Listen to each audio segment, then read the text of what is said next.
Thank you so much. I have not yet written the full biography of Hervey White, but one of the three ways that this gentleman has changed my life. Let me just start back just a tiny bit. My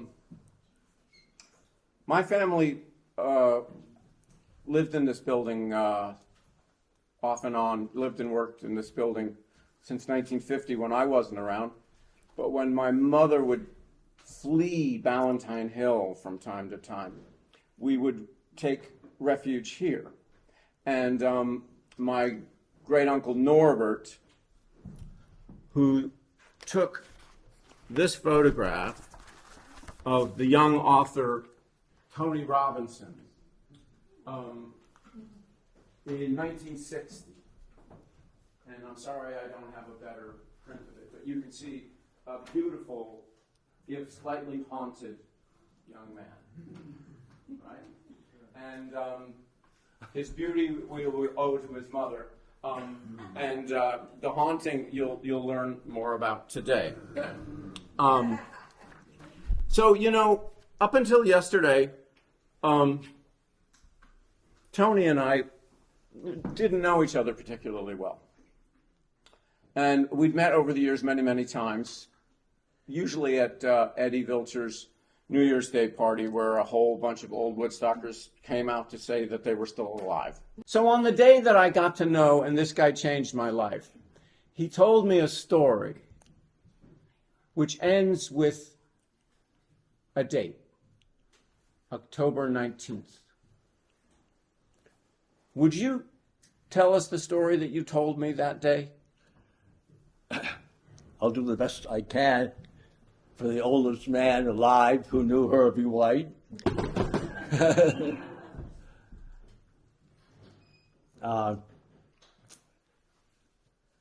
I knew Hervey for years and years, a pal, go by his house where the Maverick horse stood for so many years.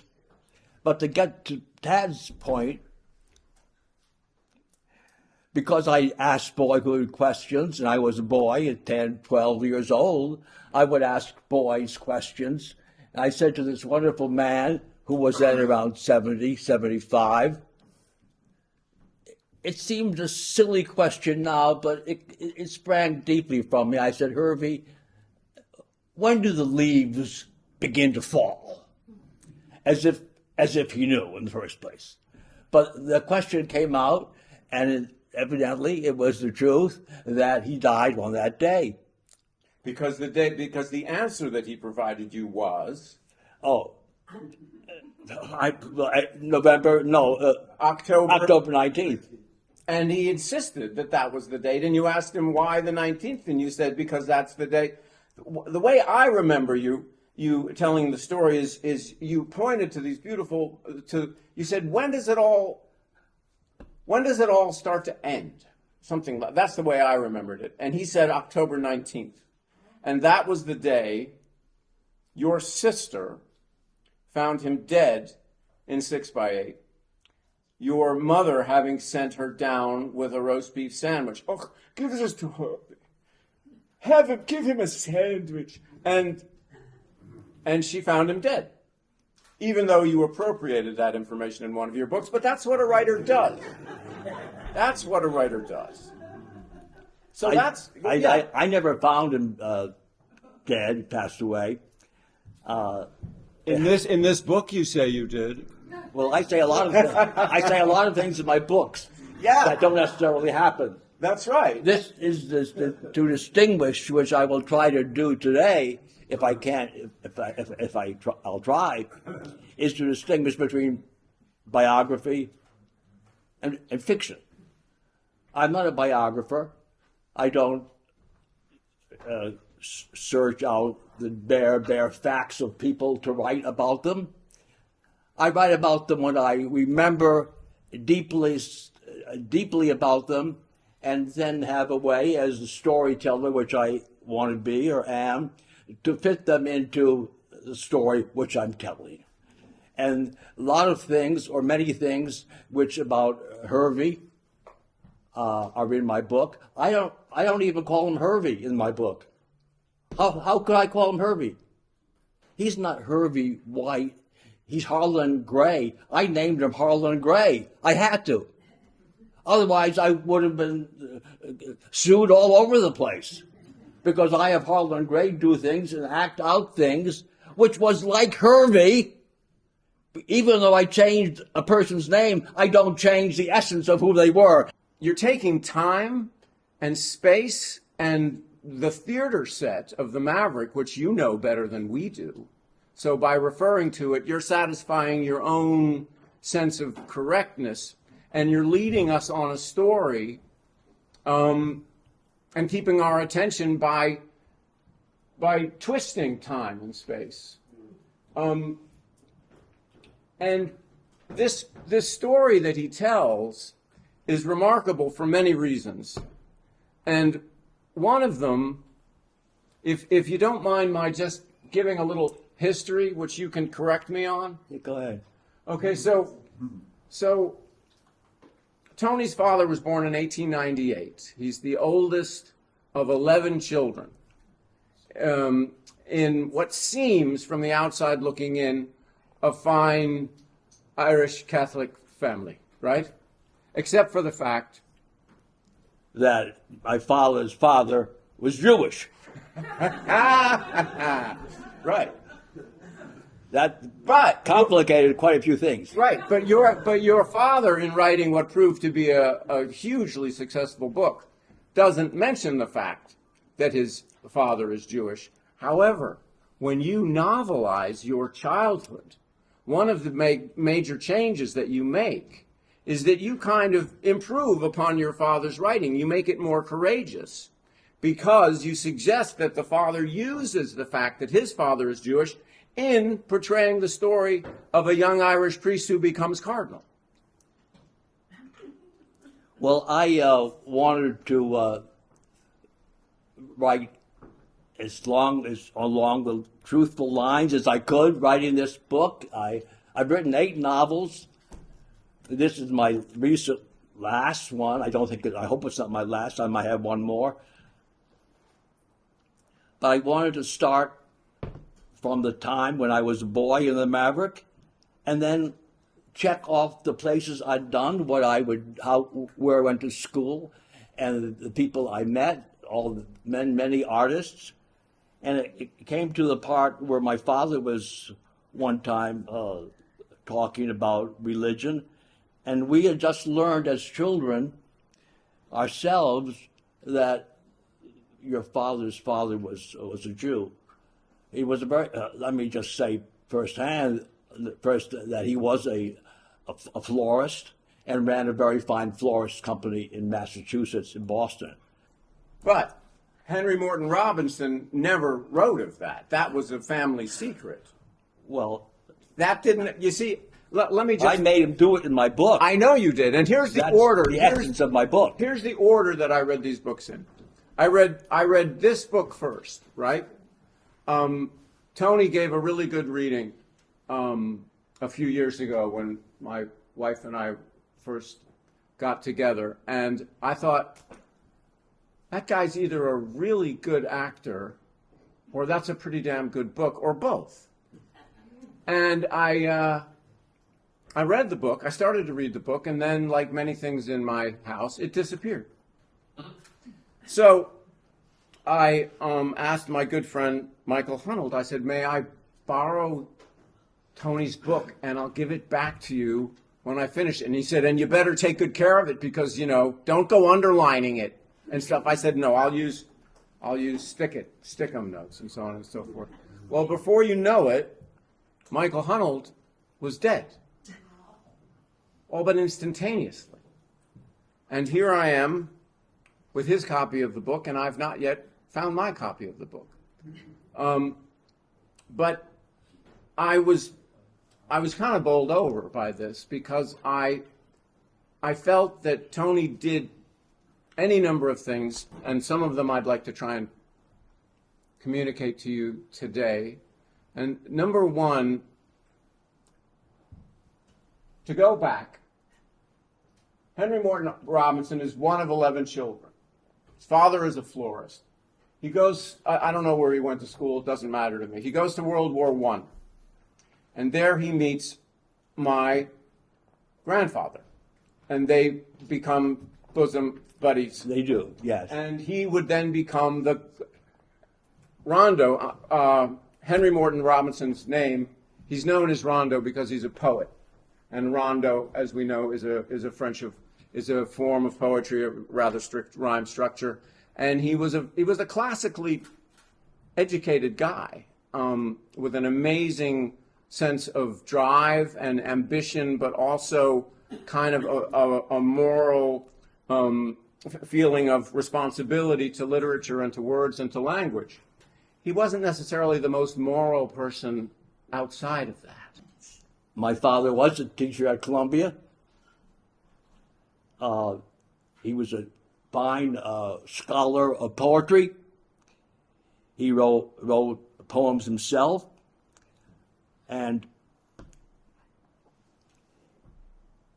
he came on an invite to visit someone called Hervey White. That had to be exactly 1 year before my sister Nellie was born, Robin, and they had because they were married. She was born in 1927. They must have visited Hervey in 1925. They just loved each other. Hervey White and my father. My father was a very likable man, poetic, knew his poetry, loved to talk, a man of many virtues. And he lived in Malden, Massachusetts, or really in Green Harbor, but their home was in Malden. And my mother was from Germany and looking for work.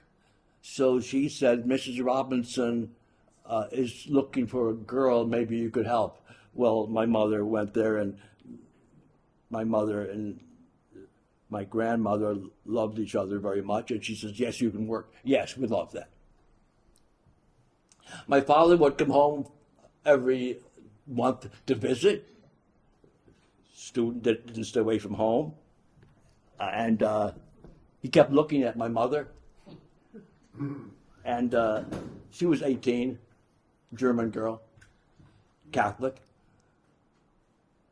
And he had ideas. She said that she liked him from the start, but also his other brothers were rather attractive.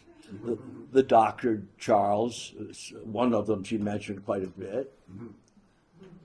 And but she decided that maybe Rondo, Henry, seems most interested. And he invited her one day on the beaches of Green Harbor, beautiful beaches, endless beautiful green places. I'd go there with my family for 2 weeks to visit the grandfolks. He invited her to walk with him on the dunes. Smart man. And as they're out there, my mother, completely naive about what was going on, but not silly, not ignorant that this was a man, but saw nothing else in it. Said to her after a while, he kissed her and he said, I'd like to marry you. And she just absolutely fell over, didn't know what to do, didn't exactly know what to do. And he said, then we could go up to Woodstock, New York, and make our lives there. I'll be a writer, I'll have a job, I'm going to leave my job at Columbia, and we'll have a job. I'll be a poet and a writer. I hope and I want you to be my wife. And she said, she would do it. Yes. They had a reception dinner, and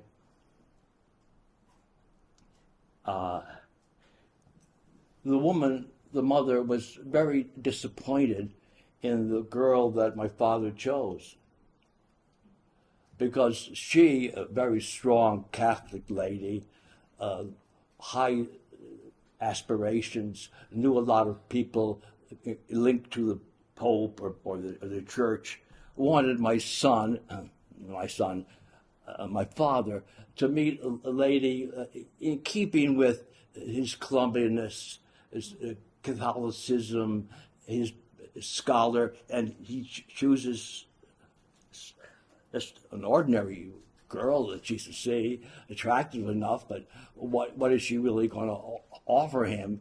But nevertheless, they have a wedding ceremony, and afterwards they have the reception. The reception, as I think about it, was the cheapest, lousiest thing ever happened. They had ginger ale and goddamn cookies, because my father had not married the woman this Catholic mother of him wanted him to marry. The woman she had picked out, the girl for my father, her father was the chief importer of bourbon whiskey to the United States. You can imagine, and friendly with the Pope and the Bishop of Boston. But what would he have thought of Henry Morton Robinson going up to the Maverick to become a poet? Not very much, I should think. Who? The debutante's father. No, he wouldn't give a damn. No, it wouldn't have worked, and that's what your father knew. It wouldn't have worked. He was a practical man. He said, I want to be a writer. I'm going to starve. I need someone brave that'll starve with me. There are elements in your book. The moment I read them, I went, that actually happened. And one of them was the night that your soon-to-be parents arrive. I think it's cold, and they're trying to make a fire in this little cabin. And your father takes a tire and throws it in the wood stove and nearly burns the place down. But they're warm, right? No, my mother's scared to death. Maybe she's warm, but she has to be warm inside the house that's going to burn down. She says, I don't think my husband knows how to light a fire. That's what she thought. You don't chuck the tire in the stove, a wood-burning stove, and light it and expect that it's going to go up in flames. It's not going to be a nice fire. Which cottage was it? It's the oldest cottage in Woodstock. It's still there. Everybody has lived in that house on the Maverick Road, where it turns to go up toward the farmhouse. It's called the farmhouse. It's called the farmhouse. And that's where they stayed. And he said to her, honey, or Gertrude, we're here. And she said, well, where are the lights? No lights on the Maverick. When did they arrive at the Maverick?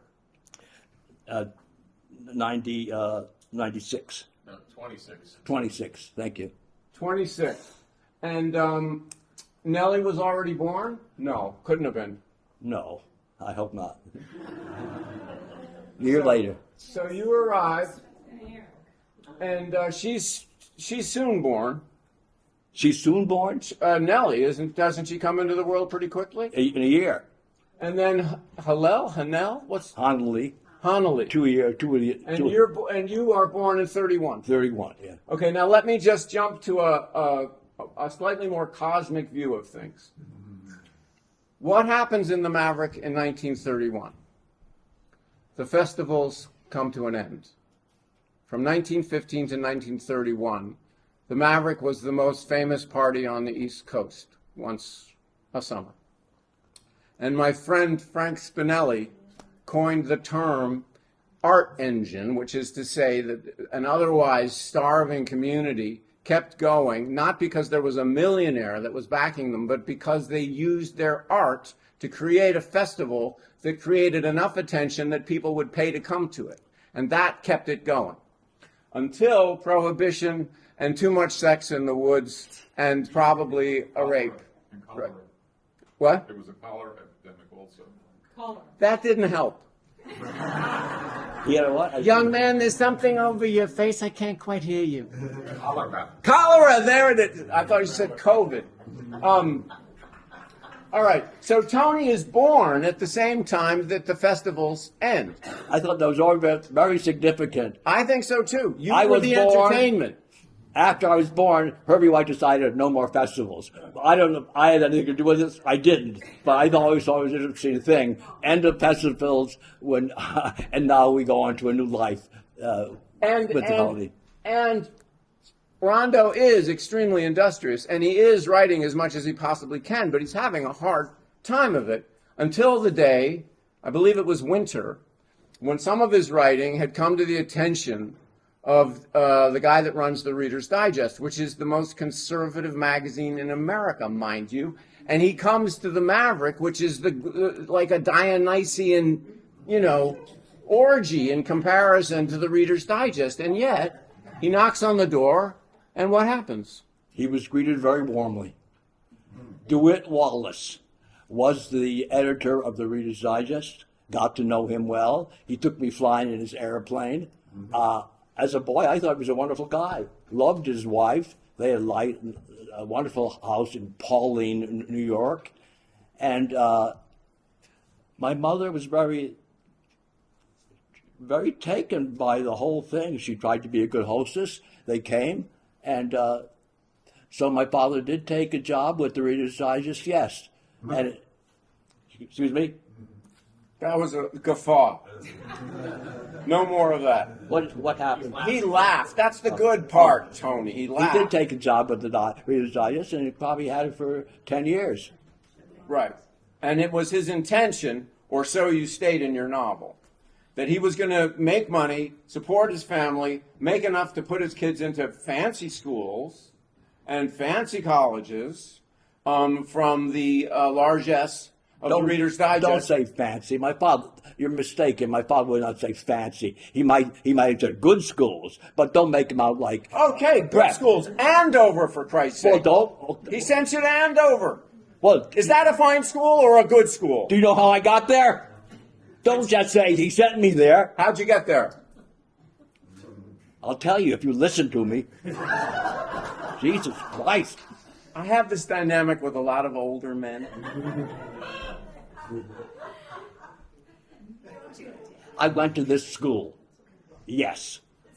Phillips Academy. Did I want to go there? Did I pound on anyone's door and say, send me to Phillips goddamn Academy? Did I say that?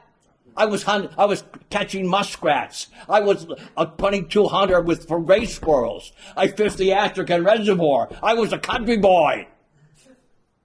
Don't make me out he sent me to fancy schools. He did. But wait a minute.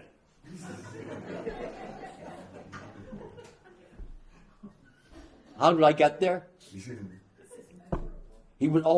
Dad was always giving me things to read. I must say he was wonderful in prepping me.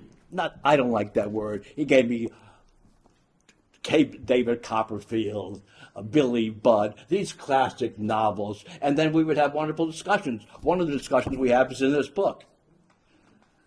But he, the discussions we had in this book. What was it? So, if I might read from your brilliant novel for a moment? Go ahead. Oh, no, I'm not finished. He said to me, sit down, Tony, I have something to show you. That's good. I went into his office. He said, read this. I said, well, it was a bunch of illegal looking stuff, fine print. And he said, this is your acceptance to Phillips Academy.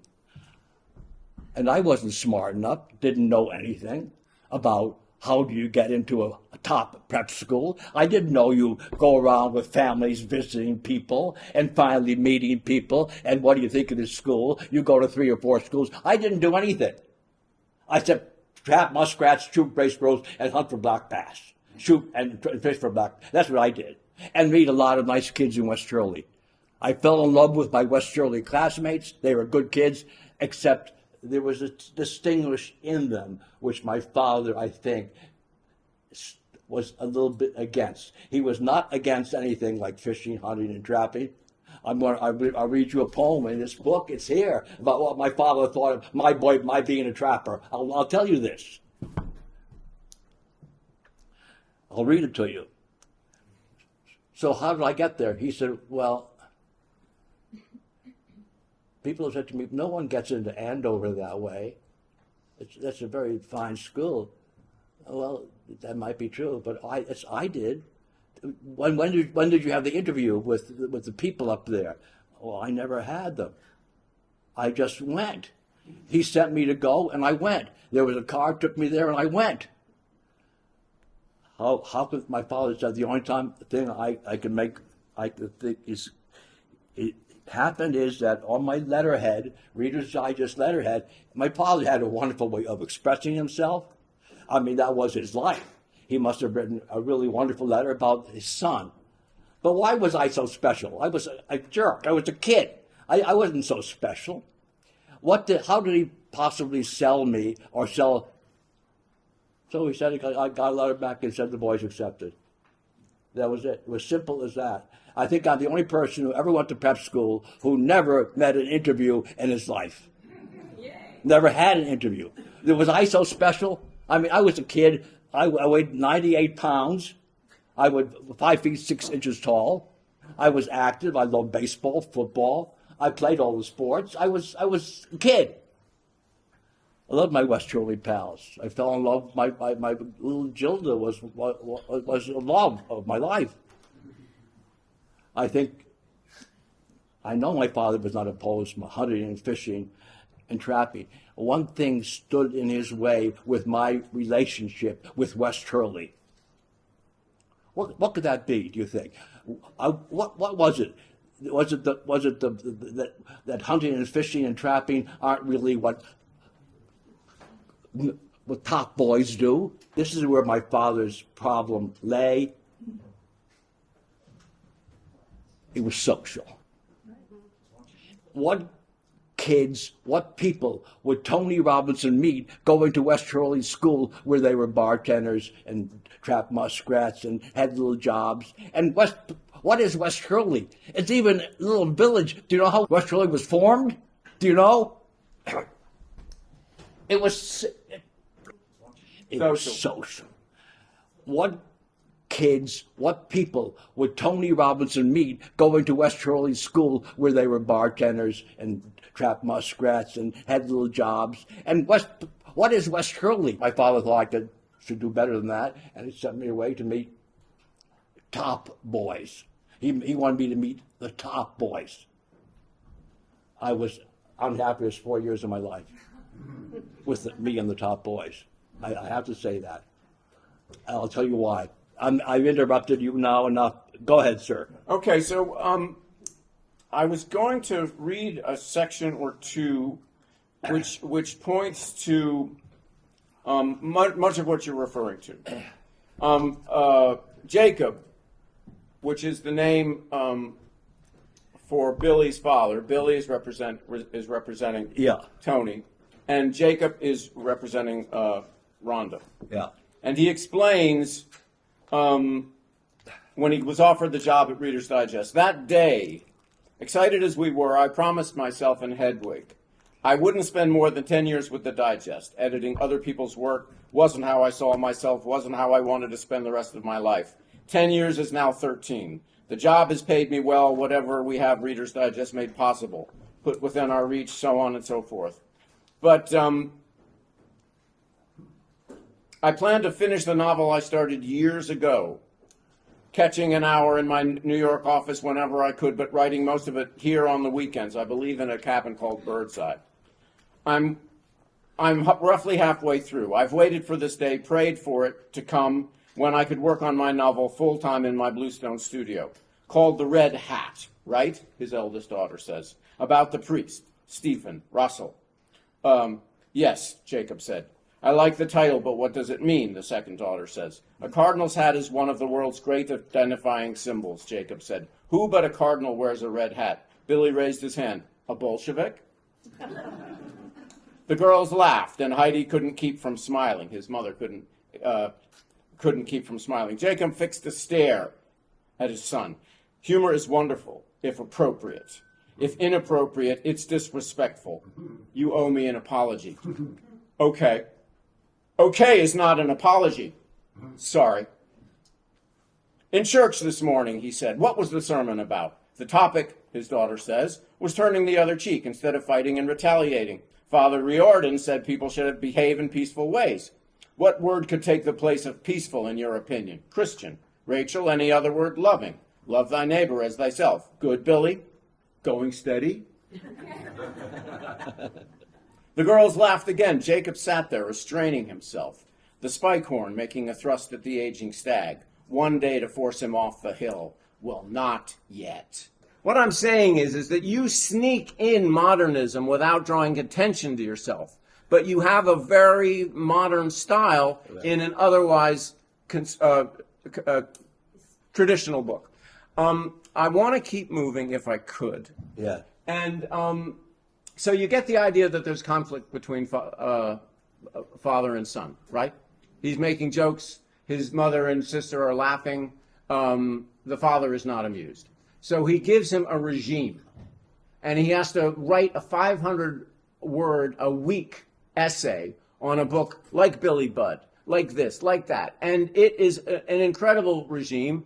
And this boy of the woods, who's got Jack London on his shelf and all these beautiful boyhood books, you want to be out trapping and hunting and so on and so forth.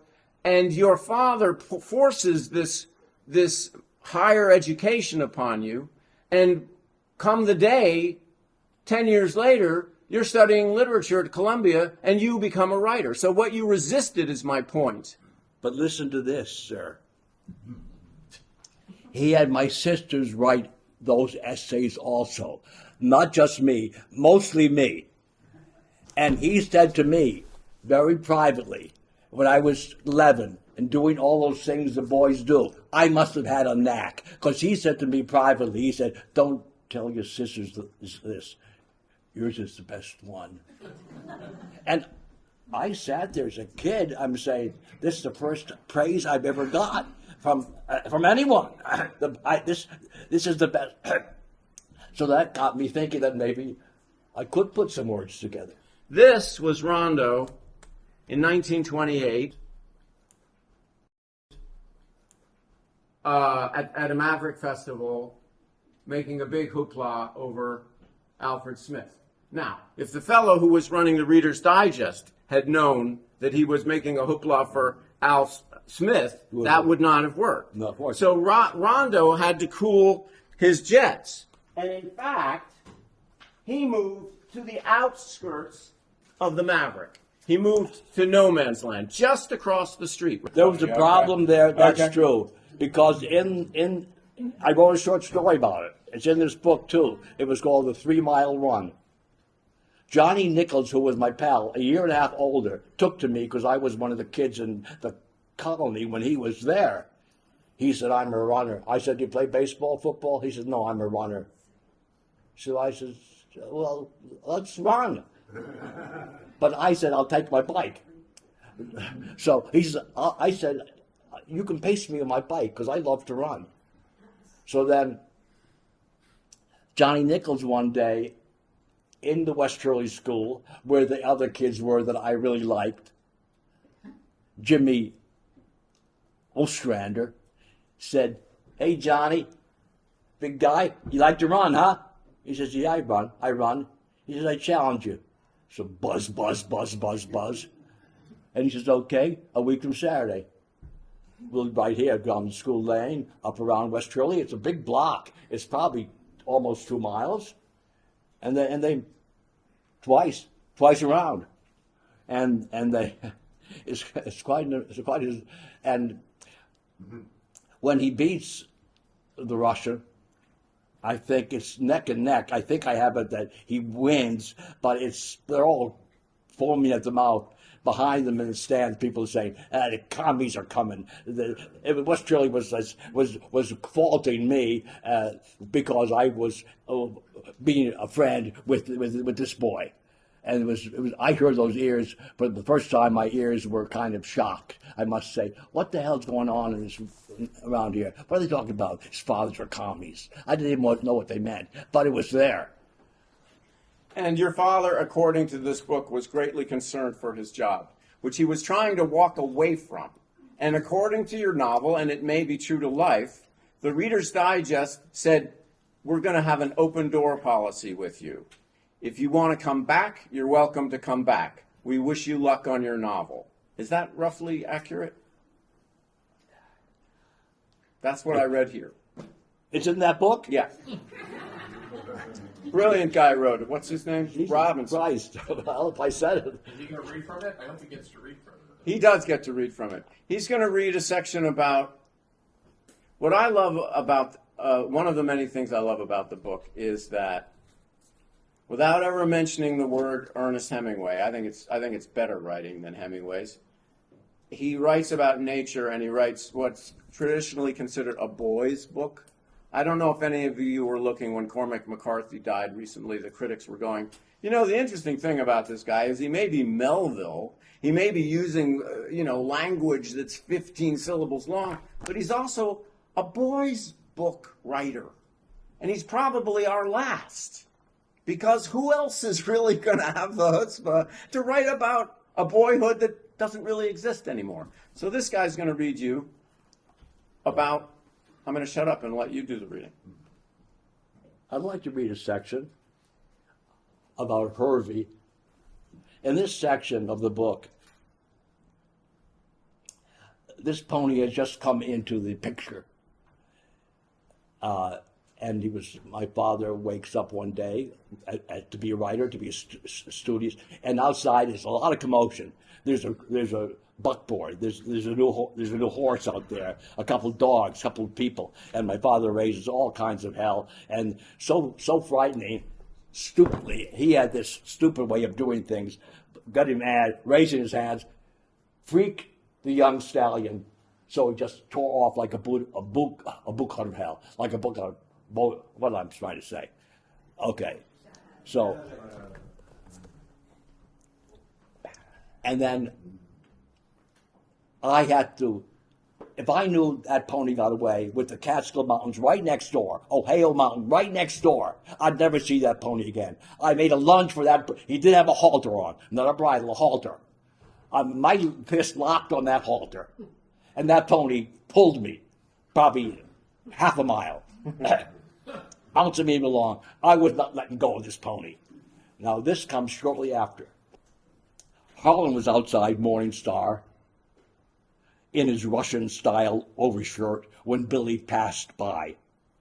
They exchanged greetings of Harlan, and Harlan invited him to sit. Billy was ready to hit the Woodstock golf course to make a buck caddying, but he put it on hold. Harlan said he was still taken by the sight of a pony going by at a gallop and Billy hanging on for dear life. Your feet were off the ground. If I let go, he'd be gone. Trying to find a comfortable way to sit in a chair pieced together with tree branches and vines. Billy related how his father had come out of the house and didn't like what he saw and so on. Then he says to Harlan, "You had a horse," he said. "I did. There was no other way to get around." What was he like? A small, reminiscent smile came to Harlan's lips. A gentle, a friendly old mare. My boys, 3 and 5, I'd get them on, pull them up, and she'd take us into Woodstock or around. "I know where her grave is," Billy said. "In the woods below my house." Which is the truth. That's how I found it. "She pulled up lame one day," Harlan said. "No minor injury. A friend and I walked her into the woods, and he had a gun, and that was it." "You put up a stone," Billy said, "painted on it. Here lies Ronnie, a horse." It was the least I could do, Harlan said. He poured himself a little more coffee. I was on Ronnie one day, and she took me down a handsome dirt road in the quarries of that around there, later called Bluestone Road. We got to this exact spot where we stopped. This was it, the home to be of the Maverick Art Colony. How did you know? The boy asks. I turned to look back, and Mount Overlook was shining on me, the full effect of it. In Birdcliff, where I've been for 2 or 3 years, it's too close. You're more in Overlook than seeing it. In the sky, it was blue. I'd never seen like that before, the purity of it. I might have called it the Overlook Art Colony, but I already had a name. It came to me as a young man looking out of the train window in our trip across the country in the Great Plains, watching a stallion racing across the prairie, answering to no one. Answering to no one. That is art, Billy, he said. That is the artist, untamed, unbranded, unbeholden.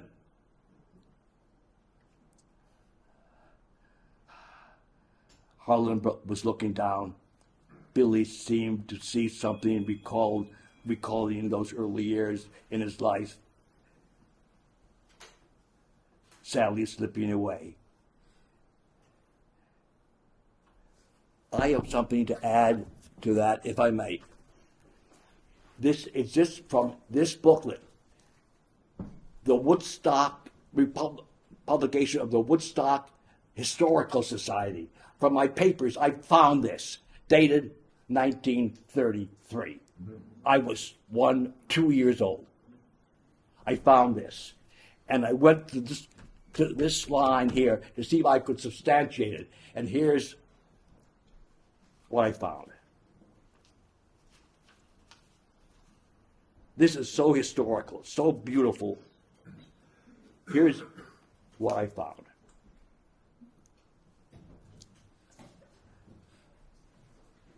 It all came out last summer. It's written. It all came out last summer when a neighbor of Hervey's asked to be allowed to use the name Maverick.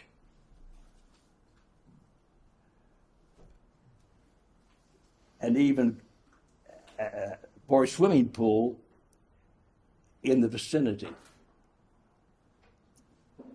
In the brief, Hervey agreed and even consented to dedicate the pool. In the brief, ironic speech at the dedication, Hervey said,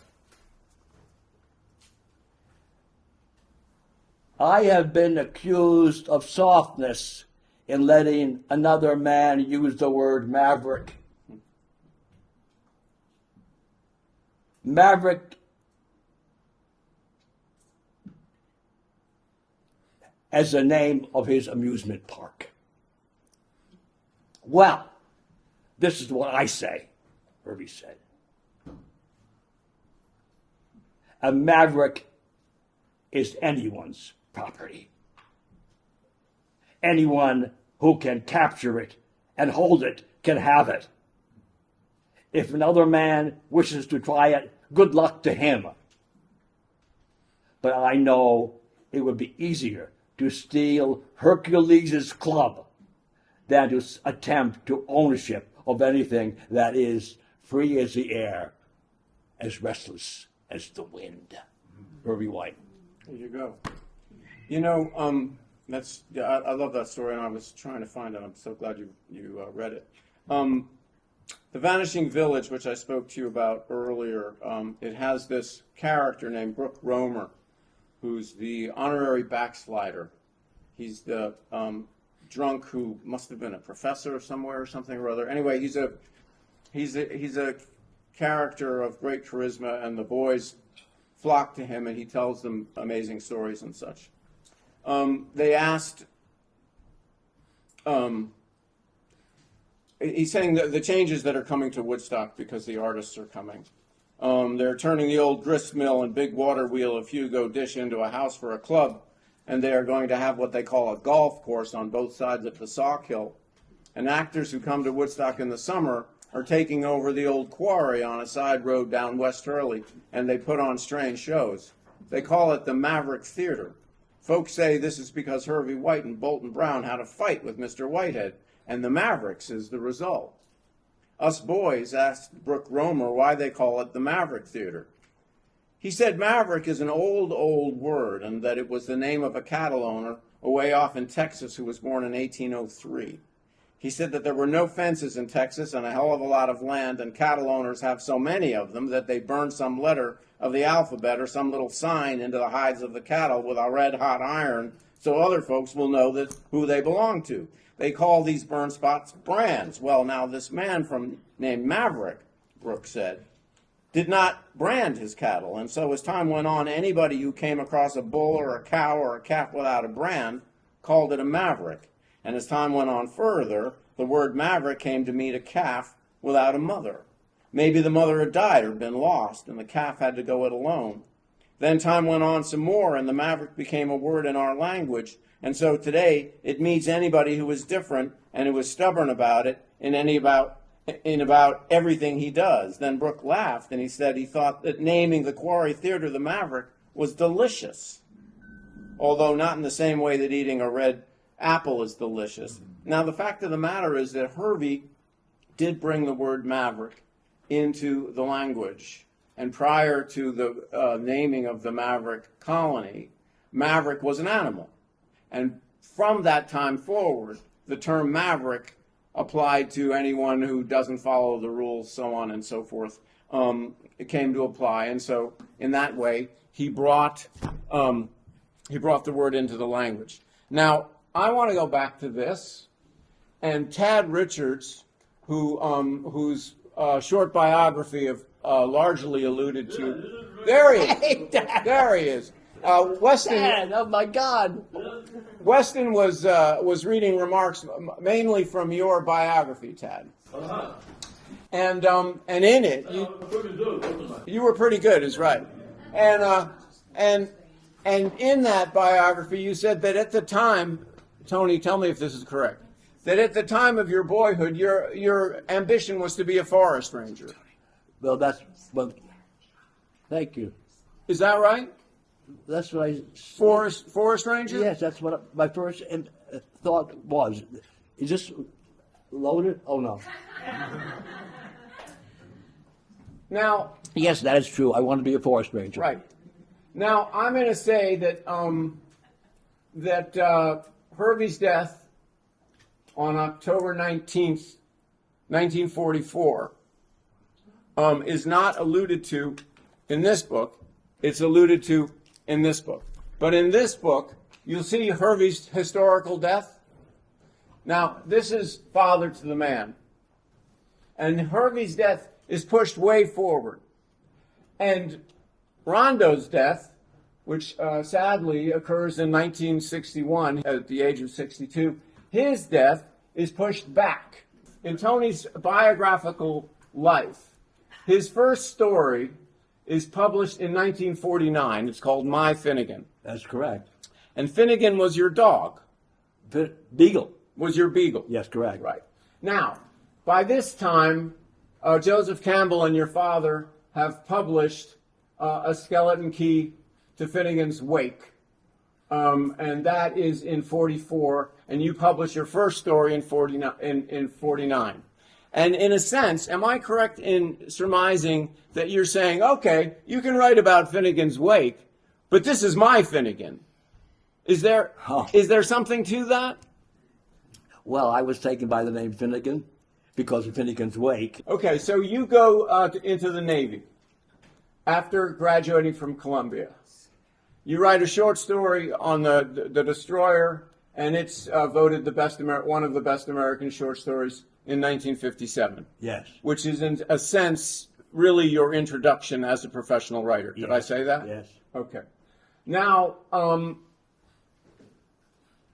your first book is started. You return to the Maverick with your new wife, and you start a departure from the a departure from the rules. You finish it after you've gone back to graduate school, and your children are born.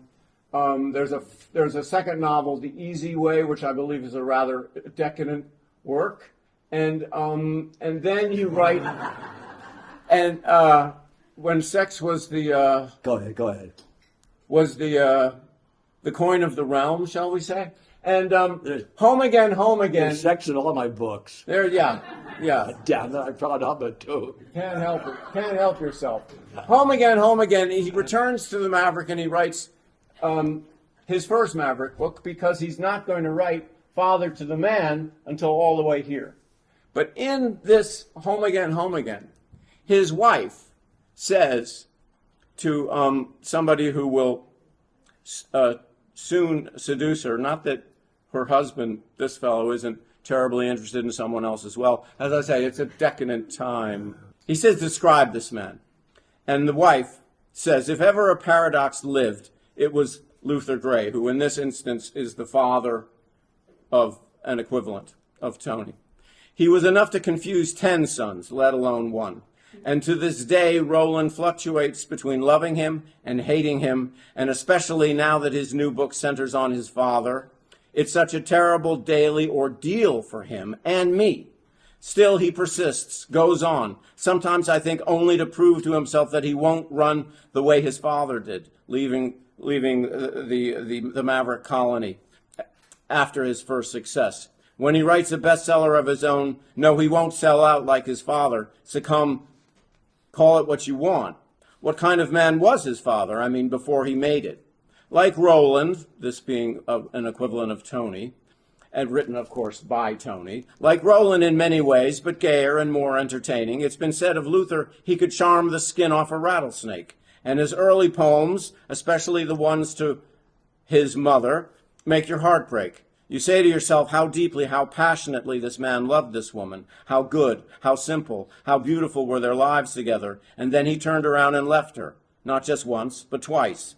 After the divorce, so on and so forth. And it goes on, and then she comes back and says, and it seems to me, at least since I've known Roland, that his whole adult life has been one continuous effort to solve the riddle of the man who was his father. Does he hate him, or does he love him? Can he find it in his heart to forgive him, or shall he condemn him once and for all? And it gets worse. I always thought it would get better, and I don't know if I can live with it any longer. All these ghosts of Roland's past.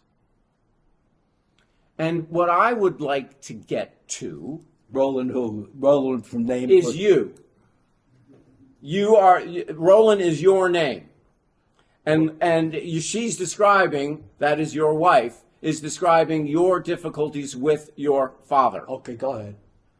And so I would like to say that this is the crux of this. What I'm trying to get at here is that whether or not you have any spiritual or religious beliefs, and I know a little bit about this because, as some of you know, I work really hard on honoring the dead, the recently dead, as in writing obituaries that honor citizens of this town and make them memorable to the rest of us for as long as we might read them. And I will collect these obituaries one day. But something strange happens to me when I'm writing an obituary. I get up in the middle of the night and I say, that one doesn't quite do it. It doesn't quite say it. And I sit down and I try and get it right. And when I get it right, it doesn't matter whether there's a spiritual being floating around or not. But in my subconscious, I say to myself, I've done this person justice. I've said goodbye from the town for the town to someone recently departed. And what Tony's done here, despite his vituperative quality, is that he has summoned his ghosts, and he has made peace with them, as if we had time, we would find. He's raged against his father. He's allowed his father to rage against him in his polite, usually polite way. And he's made peace with the man, and he's broken rules of time and space to do so. My Aunt Betty Ballantyne said, every author's first book is an autobiography of one kind or another. Well, his wasn't. His wasn't. And late in the game, he has come to terms, I think, magnificently, with a very, very difficult relationship with his father. And yet, you know, Tony ended up as a writer. As difficult a relationship as he might have had. His father introduced him to literature, whether he liked it or not. And he was reading Billy Budd, and he was writing reports on this novel and that, and your father suggested, don't tell your sisters, but yours are better. Yeah. Right? He had said to me. So, you know, when Gertie, who is Tony's mother, when she knew both the man who would be my father and the man who would be my stepfather, who around this time killed the judge in town when the judge opened up his car and David hit him with his Indian motorcycle and was paying more attention to the feeling of the young lady he picked up hitchhiking than to what was in front of him. And he killed the judge dead. You remember? Very well, yeah.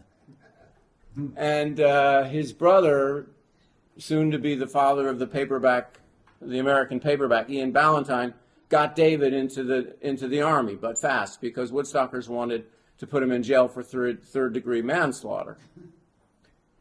And somehow or other, your sister ended up breaking up with my father and becoming absolutely fascinated with my stepfather. And Laurie, I believe, described to me a meeting when she was on her way to meet the parents of this very handsome, proper young man with, I believe, a fair family fortune and probably a way to make, well, tell me that guy isn't going to get a job. Yeah. That guy's going to get a job. He went to a good school. He went to a good school, not a fine school, a good school. And on the way to meet his parents, she said goodbye to David Ballantyne at Grand Central Station. And all the way on the train ride, what happened? She cried all the way to Philadelphia, sitting next to my father-to-be, Right. mourning her loss of David. Right. Who was a bad hat. Her first true love. Who was a bad hat, whose best friend was Lee Marvin. And when I became his stepson, there were friends of mine that weren't allowed to come home to my house because my stepfather was David Ballantyne. So, But he was well loved. but he was loved, and he was brilliant, and he was a ne'er-do-well. Now, your father quits Reader's Digest. That's correct. Right. Now, the book that Tony prefers to the Cardinal is The Great Snow. Where did I get the copy of The Great Snow? Who owned this? Timothy Wise. Timothy Wise, who Tim- was your buddy Yeah. and my uncle Yeah. and a semi-pro baseball player. Yeah, I know. A friend. My friend. A good Right, friend. Yeah. right. So you see the way all this goes back and forth like this. Now, when Hervey dies in 44, and 5 years later, Tony writes My Finnegan. And in 1960, he publishes A Departure from the Rules. And in that same year, my uncle, in this very room, takes that extraordinary photograph, which I would guess was on the dust jacket. I can't be certain. It was. It was? Yes. How did I know that? Because you're not going to get a more beautiful haunted first novel. Sure, it was. What? Of course, that was on the cover. Yeah, of course it was on the back cover. Yeah. Yeah. And I don't know what my problem is. Anyway, it's an absolutely gorgeous photograph, and your novel was extremely well reviewed. And it wasn't about you, it was about something else entirely. Well, it was about me in many ways. How so? Because that was the ship I was on for 3 years, a newest USS destroyer. I was one of the senior officers on that ship. I couldn't write about it. Well, then my aunt was right. Your first book is autobiographical. Well, it describes. There's nothing wrong with that.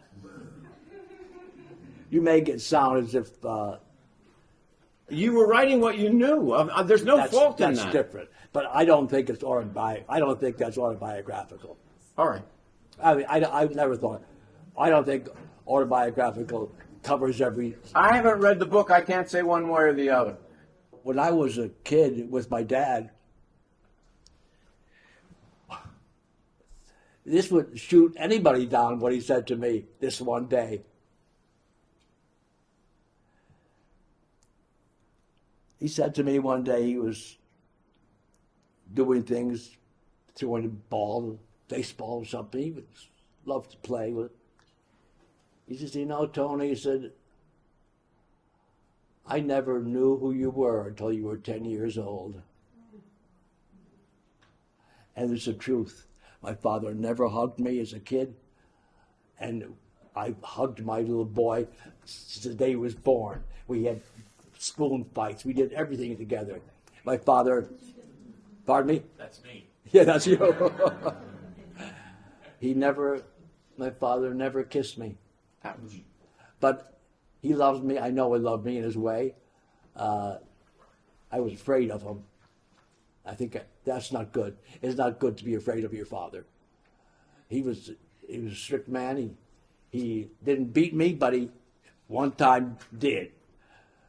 One time he did. He thought I deserved punishment. I had cut my sister's book bag snap for no reason. The shoulder strap. Cut it in half. Served her right, my older sister. My father got hold of it and said, this is very bad. Made me upstairs and waited. And I waited and waited and waited for him to come up in the house in Woodstock. I was shaking. I was scared. He finally came up. In his hand was a nice, hefty, long-handled brush, backside.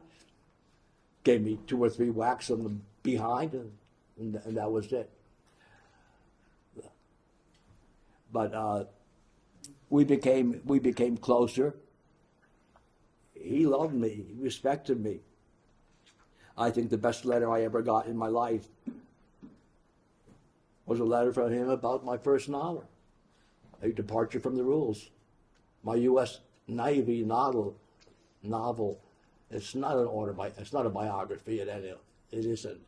It's a story about a young lieutenant on a Navy ship during the Korean War and the dangers we went through, and the girls we knew. Yes, but so I love that book. I love thinking about it. I've got an amazing letter in which he praises you inordinately, and I'm having a little trouble finding it. I'm sorry. He had a special relationship with his eldest daughter, Nellie / Robin. Yes. And I tried to reach your middle sister, and I wasn't able to speak to her. But he writes. Why am I having such trouble finding? Well, they were very close. He loved his daughter, Nellie. He loved her very much, and I think it was very romantic. I think he had a crush on her. Nothing ever happened, of course. But there's one father who really loved his daughter. I think, typical of my father, he was not a faithful man, not a sincere, faithful man. Read this book; you'll see all about his love life. It was quite something. And yet, what you do is you get into the head of each of the characters. And from the point of view of each character, what they do, even though from an objective point of view it might seem immoral, you get inside their head and it makes sense. Well, I hope so, yeah. It does. And he writes to Nellie, "Dear girl, there are other very realistic reasons I don't write oftener. After a day's battle with language, emotion, and all else that goes into writing a novel, I am utterly spent. My energy goes 2 or 3 pages of that book, that's all there is. There isn't any more, and I can't work up the strength as I used to pour it out in personal correspondence. I neglect the common courtesy of answering 99% of the mail I receive, and Nell will tell you I am 2 letters behind with her. If I had nothing else to do, I would be a wonderful correspondent. Oh, what a letter writer I would be, but there is a heavy weight of an endless novel pulling me down, exhausted every day. But to speak of happier things, perhaps the happiest part of my life, I'll tell you about Tony. He is phenomenal. Nothing less than that.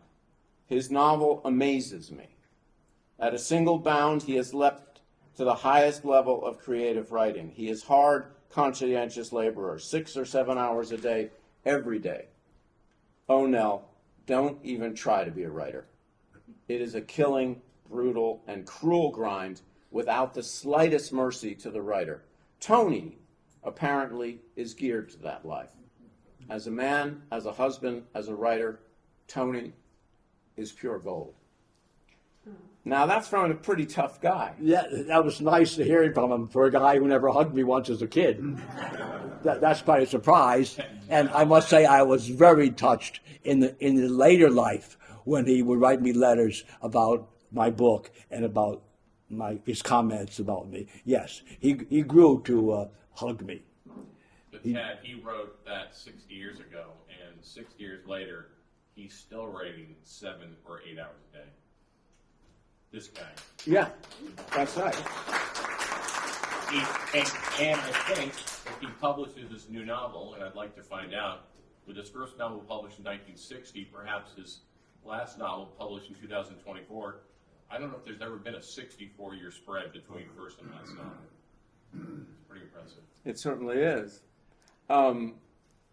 What I don't know how long we've been going, and we want to leave time for some questions, but He's got a few books to sign too. yeah, we've got some books to sign. But what happens in life and in this book is that Rondo leaves, and he finds a beautiful, sophisticated. He has a secretary who helps him finish what will become the Cardinal. In life, he actually wrote The Great Snow 3 years before the Cardinal. In Tony's slight simplification,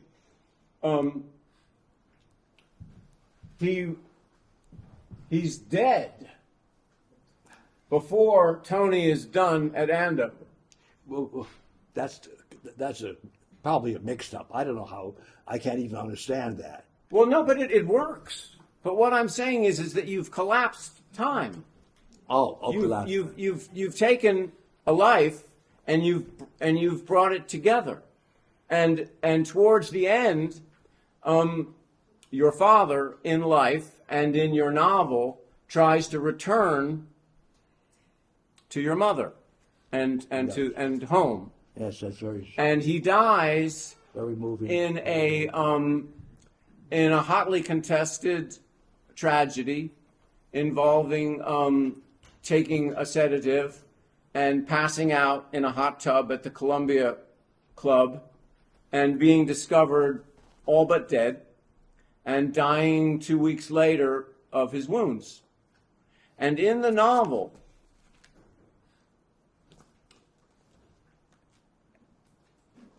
Hetty, otherwise known As his wife. as Gertie, she receives a call from a desperate and unhappy man. Do you mind if I read this? I was going to have you read one part. Oh, but go ahead, read it. Jacob carried his sandwich tray to the kitchen sink, washed up in the bathroom, swallowed 2 pills, and then he went back to work table, instructed the switchboard that he wanted to make a long-distance call to Woodstock, New York. Hello? Hedwig, this is Jacob. Hello, Jacob. By the flatness of her voice, he could be anyone. I just came in from a reading, he said. I read a few poems from my new book. Which ones? Rich Men Never Whistle, Indian Summer, and Trap Boy. Good selections. How are you, Hedwig? A friend of mine runs a war relief program sponsored by the Catholic Church, and I've been giving her a hand 2 or 3 hours a day. That's wonderful. With a family in Germany, it's the least I can do. Still to be commended, he said. After a small pause, she said, what is it? Is it some new woman giving you a hard time? There's no new woman. I haven't touched my novel for weeks and weeks. That's not like you, she said. Perhaps interested, but not involved. Living in the Columbia Club is catching up with me, he said. I'm like one of Billy's muskrats, trapped. I want to get out. So, get an apartment. And take up a housekeeping again? You didn't seem to mind when you were on 11th Street, but you had Betty living with you and then Mia, right? I want to come home, Hedwig. Silence, but it wasn't the silence on the dunes. The silence on the dunes, which is the day that he asked her to marry him, and she fell into his arms, and it was the happiest moment of her life. But it wasn't the silence of the dunes. I miss you, he said. I miss our house, my studio, making a fire in the stove to start the day. That's very touching, she said. But how can you come home? We're no longer together. We're still married, on paper. But were we ever married? I mean, really married? The Maverick Colony was easier. Moving to it was built on dreams. I did terrible things to our marriage, Jacob said. I want to be with you and make up for it, to work in my studio full time, to live with you. Hedwig, not to run off every Sunday, always to a New York girlfriend, she put in. And how long would it take before another pretty woman caught your eye? I've turned a new leaf, perhaps, but a book has many pages. She said, there's nothing you can do or say. When the war is over, we can go to Germany and visit your family. How often can you do this to me, Jacob? I love you, Hedwig. I've always loved you. I've stopped loving you, she said, beginning to slur from the pills. Grant me one more spring. He didn't hear the click of the phone. He heard a scream through clenched teeth. Hedwig! Was she there? Hedwig, speak to me! She was gone. Over the wire, Jacob heard the sound of silence, of nothingness. From a shelf, he pulled the most difficult book in the English language and read 3 pages, stopping at a pair of short sentences, saying them aloud in the emptiness of his room. Life is awake. Live it or cricket. That's a great section. That's nice. And the thing is the next day he's dead. And she defends her action. Now, according to Nellie, he begged to come home, and she was overjoyed, and she wanted to do nothing could make her happier. And I read that section to Tony, and he said, bullshit. Surprising from him, right? Bullshit. That's way too mushy. That's not what happened. And in other words, Nellie says, I could read you the letter, and you told me that's not what happened. Well, my sister would overproduce her affectionate letters. I read them. She says that's the way it is. I know enough as a writer and a critic and the relationship between children that she's building on that. Right. It's super built. Right. And that's not really impressive. I was never impressed by what my sister said, the love she had for her father, even though she's screaming at me now, saying, "You son of a bitch." That's a lie. But it was the way she wrote. My sister was not a writer. That was the truth. Sister was not a writer. I got that. Now, in the penultimate scene, your mother stands up to your father's brother, who said, "You drove him to suicide." And she said, "I did not." I don't care. Let's not talk about that anymore. All right. I'm saying this is your book, and I'm saying you summoned your ghosts, they faced you, you faced them, and I commend you. Okay, well, good. Now, would you read us Trap Boy? I'll read us Trap Boy. Can I read something about it first? Sure. Then I'll read Trap Boy.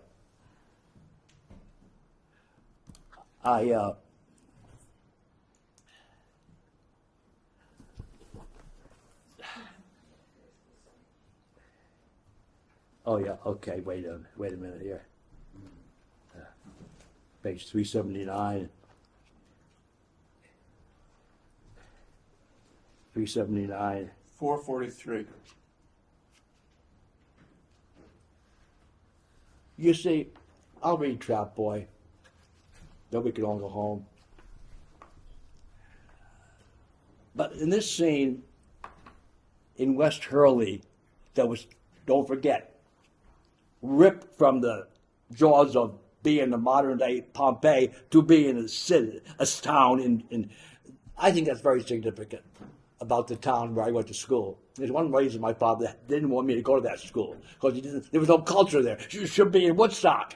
Why isn't this boy in the Woodstock school?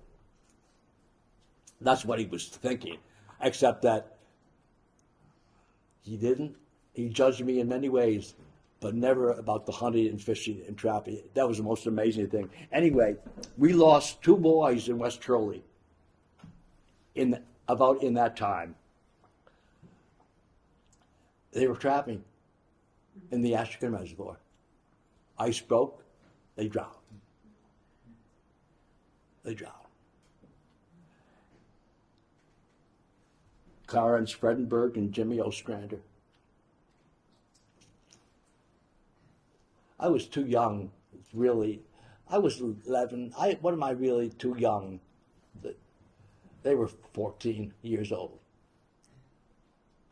The father came back. We'd all been waiting together in one of their houses in West Hurley.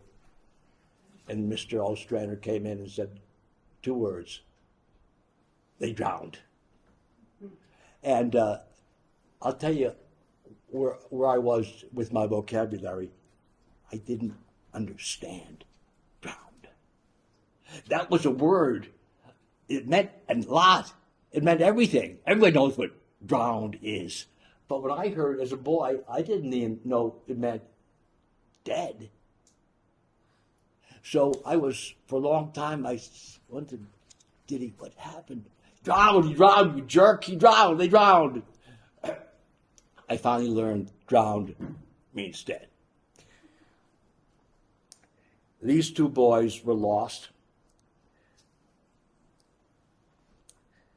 The funeral ended with music and prayers.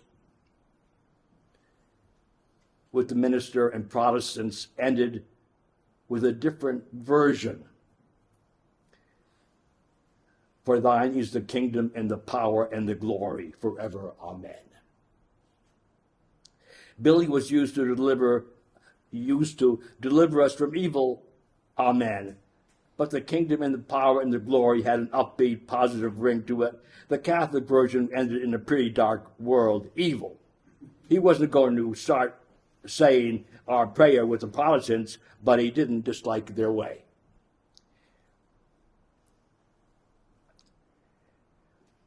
They're hugging at the end of the service.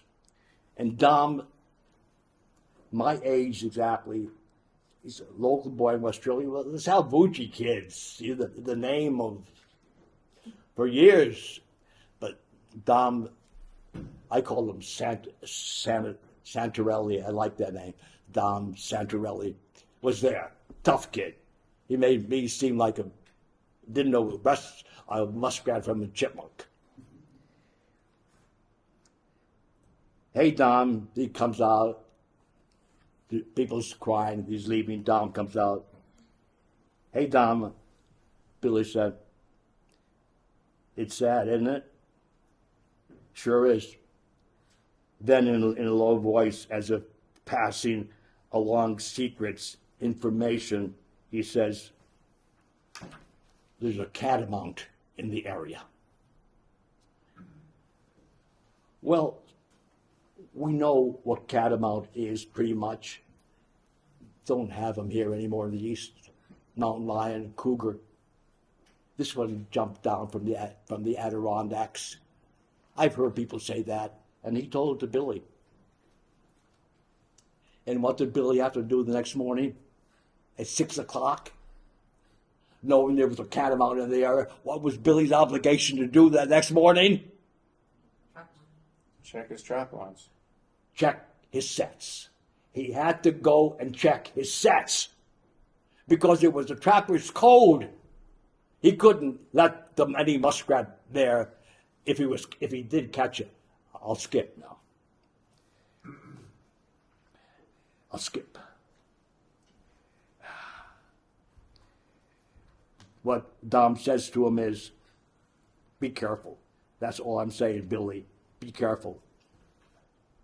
They like laying on a branch and waiting. They meaning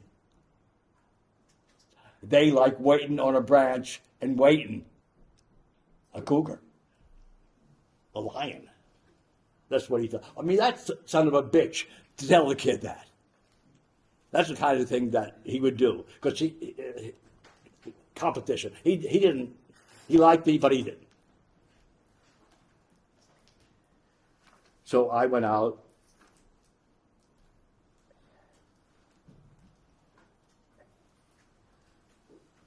With my dog. Zero weather. 11 or 12 years old. 11. Zero weather. There was no question I was going to do it and go out there. My dog Buck came with me. Tramped down. And this was in one of the sets. Was this muskrat. I finally caught a muskrat. I hadn't used to catching a muskrat. I think it was probably the first muskrat I had caught. But it was a pretty big one, and he was angry. And he said, I can't even say what he said.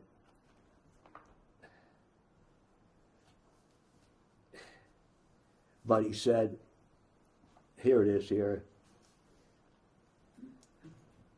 He says, Billy looked at the coat of the animal. Shone like anthracite coal, like crushed diamonds, and the size. This was the king of muskrats. Billy lightened his grip on his stick, moved closer.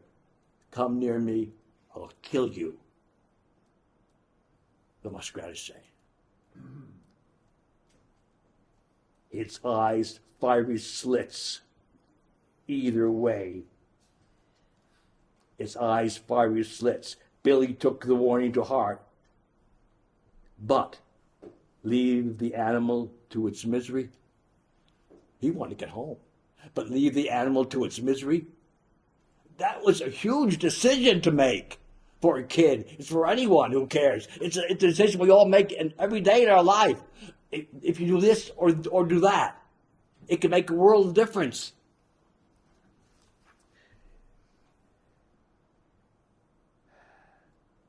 Billy goes with a pronged stick because he knows what he has to do. You kill an animal by choking it or drowning it. Speaking of drowning, just then his dog comes running down after him, and Billy hears the commotion, thinks about the coyote, the mountain lion that might be there. Holy Christ, his foot slips. He's about to get the prong on next. His foot slips. The muskrat's got him by the toe, by the shoe. He's ripped his brand new high tops, and he Billy tries to get them then, and the muskrat and the trap go over the side, and they're gone.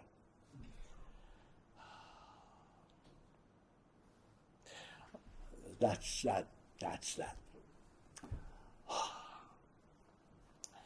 He can't make it home, really. He's freezing, it's cold.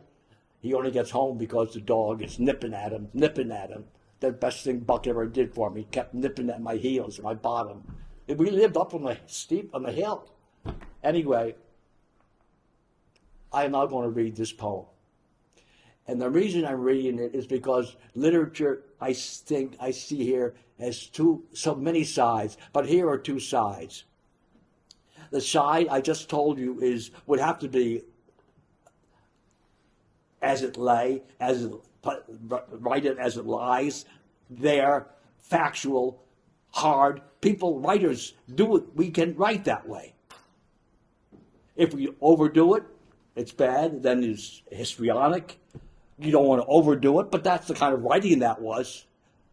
Telling the facts, doing it, but not using the big adjectives, not using the adverbs, just showing it. That's what he tried to do. And I think he did it. Billy went home. He got home. His sisters fainted. His mother took care of him, and that was it. Let me read you now the poem. Your father wrote this poem. Yeah, my father wrote this actual poem. Rondo. Yeah, my dad wrote this poem. Page 413.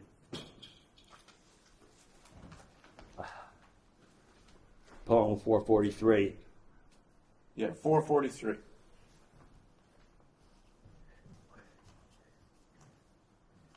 Bottom of the page. Yeah, it is. Here it is. This is the other kind of literature. There's many kinds. There are many kinds. I wouldn't pigeonhole and say two kinds, but the kind is the harsh one. The dramatic one, you don't over-dramatize it, but the hard one. And here's a poetic side. And there's dangers to the poetic side. Soupy, sentimental, bullshit, bad poetry, etc., etc.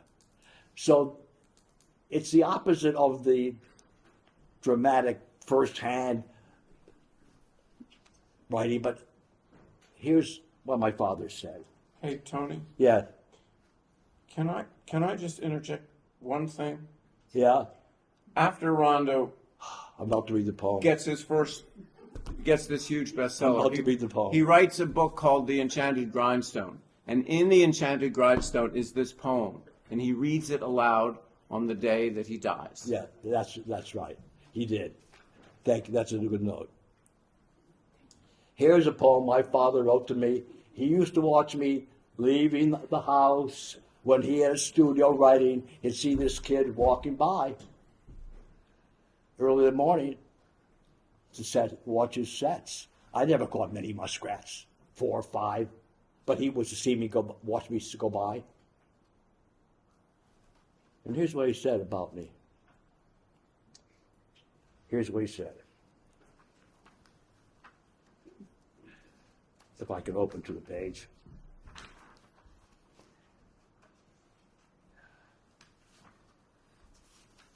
Okay. Here's what my dad said about me. Toothy muskrat, striped with ink, cunning weasel, wily mink. Flee, I warn you, pelted prey. Red-cheeked boon traps here today. Soft he comes, knee-deep in snow, a 12-year crocket, snares in tow, reading in the crisscross book that creatures write from tree to brook. See, he bends the steely jaws, sets them for unwary paws, where the icy streamlet melts, he will trap your sleekest pelts. So run, furred gentles of the wood, or stand as fate intends you should, and match your cunning, life and fur against my fat boy's character.